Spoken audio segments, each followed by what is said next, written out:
डर सबको लगता है।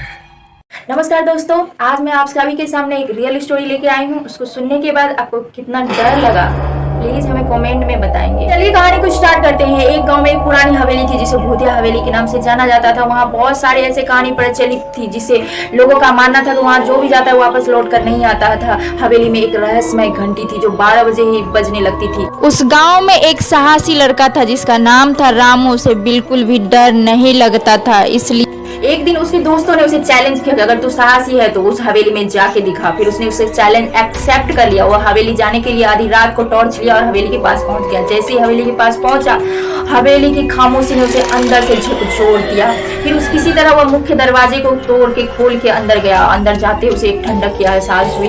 हवेली की दीवारों पर पुरानी से पुरानी तस्वीरें लगी हुई थी। उसे वह एकदम से डरावनी लग रही थी। वो बिल्कुल डर रहा था। फिर किसी तरह वह अंदर एक रूम में गया। रूम में जाते ही रात के 12 बज चुके थे। उसके टॉर्च बंद हो गए। खामोशी है और अब वह हवेली की घंटी बजने लगी क्योंकि वहाँ 12 बज चुका था।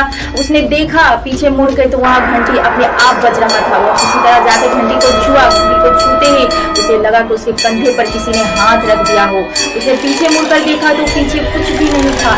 उसे बहुत डर लगा और वह पर एक जोर से हंसी की आवाज आने लगी। वह भागा, वह डर के मारे भागा और जैसे दरवाजे के पास पहुंचा वह दरवाजा बंद हो चुका था और घंटी की आवाज और तेज हो चुकी थी और हंसी और ज्यादा हो रही थी। अब वो इतनी ताकत लगाकर भागा कि गांव जाकर ही पहुंचा। उसके बाद उसने पीछे मुड़कर देखा तो उस हवेली के खिड़की पर एक काली साया उसे घेर रही थी। उसके बाद से वह बिल्कुल